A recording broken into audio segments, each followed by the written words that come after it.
ایک دن وہ اپنے کمرے سے باہر نکل کر لاؤنج میں آئی، جہاں اس کی بہو سمن بیٹھ کر ڈرامہ دیکھ رہی تھی۔ صفیہ بھی اس کے پاس آ کر بیٹھ گئی اور بولی، سمن بیٹی تھوڑی آواز اونچی کرنا۔ تو سمن بولی، کیوں؟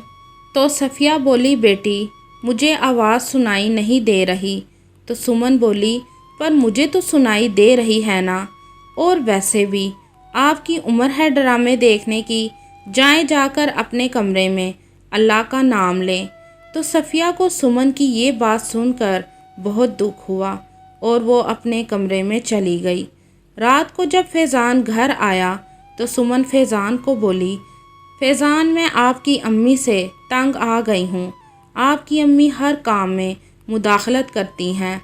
فیضان اپنی بیوی کو سچا اور اپنی امی کو جھوٹا سمجھتا تھا۔ وہ اپنی امی کے کمرے میں گیا اور بولا، امی آپ کیا چاہتی ہیں کہ میری شادی ٹوٹ جائے؟ تو صفیہ بولی، کیا ہوا بیٹا؟ تو فیضان کہنے لگا، امی آپ سمن کو بات بات پر کیوں ڈانٹتی ہیں؟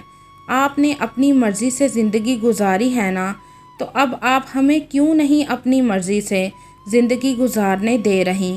تو صفیہ اپنے بیٹے فیضان کی باتیں سن کر رونے لگی، بجائے کہ فیضان اپنی امی کو چپ کرواتا۔ بولا، بس کر دے امی، اب آپ کے یہ آنسو مجھ پر کوئی اثر نہ کریں گے۔ یہ کہہ کر فیضان صفیہ کے کمرے سے باہر چلا گیا۔ کچھ دن بعد صفیہ کی طبیعت بہت خراب ہو گئی تھی، تو فیضان اپنی امی کے پاس آیا اور بولا، امی چلیں میرے ساتھ، میں آپ کو ڈاکٹر کے پاس لے جاتا ہوں۔ تو صفیہ فیضان کے ساتھ کار میں بیٹھ کر دوائی لینے چلی گئی تھی۔ پھر کافی زیادہ راستہ طے کرنے کے بعد فیضان نے کار روک دی اور صفیہ کو بولا، امی لگتا ہے کار خراب ہو گئی ہے، آپ ایسا کریں تھوڑی دیر ادھر بیٹھیں، میں ابھی کار ٹھیک کروا کر آتا ہوں۔ دوپہر سے رات ہو گئی۔ صفیہ اپنے بیٹے کا انتظار کر رہی تھی، لیکن فیضان نہ آیا۔ پھر ایک عورت صفیہ کے پاس آئی اور بولی، بہن آپ کب سے ادھر بیٹھی ہیں؟ وہ میرا سامنے والا گھر ہے۔ تو صفیہ بولی، نہیں میرا بیٹا آتا ہی ہوگا۔ تو وہ عورت بولی، جی ٹھیک ہے۔ پھر ساری رات صفیہ نے اسی بینچ پر گزار دی۔ صفیہ بخار میں تپ رہی تھی۔ اگلے دن صبح پھر وہی عورت آئی اور بولی، بہن آپ گئی نہیں؟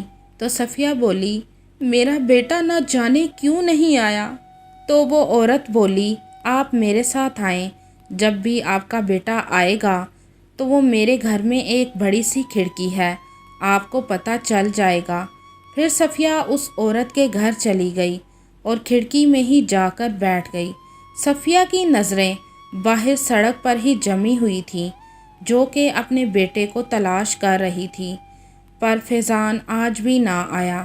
صفیہ ایک ہفتے تک ایسے ہی کھڑکی سے باہر اپنے بیٹے کے انتظار میں دیکھتی رہتی تھی۔ پھر ایک دن وہ عورت بولی، مجھے لگتا ہے کہ آپ کا بیٹا اب کبھی نہیں آئے گا۔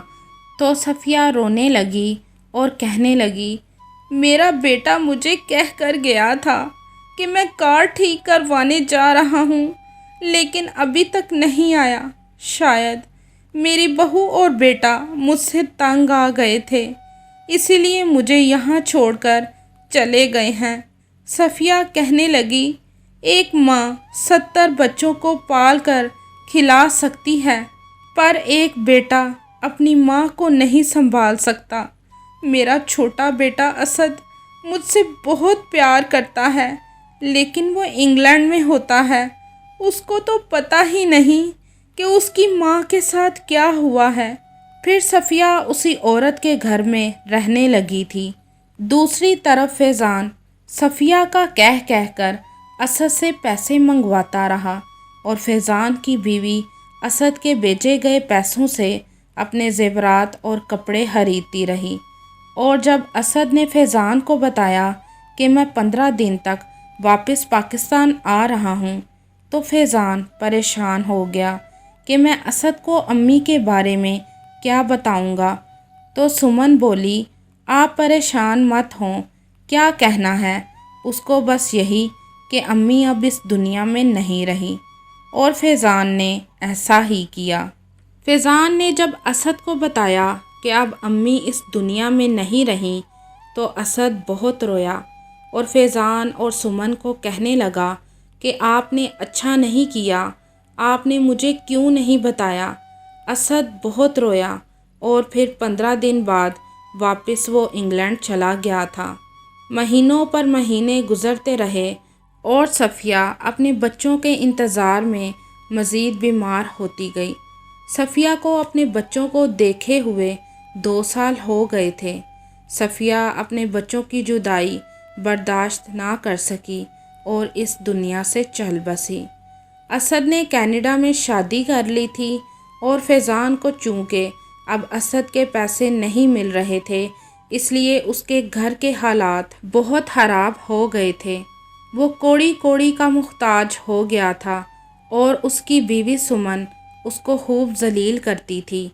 اب فیضان پیسوں کے لیے کبھی کسی کے تو کبھی کسی کے آگے ہاتھ پھیلا رہا تھا۔ فیضان نے سمن کی وجہ سے پہلے اپنی امی کے ساتھ برا سلوک کیا اور پھر سمن کے ہی کہنے پر اپنی امی کو دور کہیں چھوڑ آیا تھا۔ ماں کو گھر سے نکالنے کے بعد فیضان کا حال برا ہو گیا تھا اور نوبت فاقوں تک آ گئی تھی۔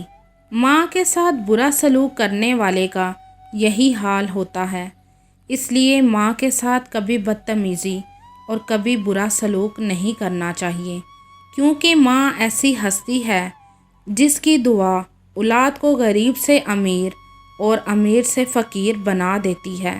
صفیہ کو گھر سے نکالنے کے بعد جو فیضان کے ساتھ ہو رہا تھا، کیا وہ ٹھیک تھا؟ آپ بھی اس کہانی کے بارے میں اپنی رائے کمنٹ میں ضرور بتائیے گا۔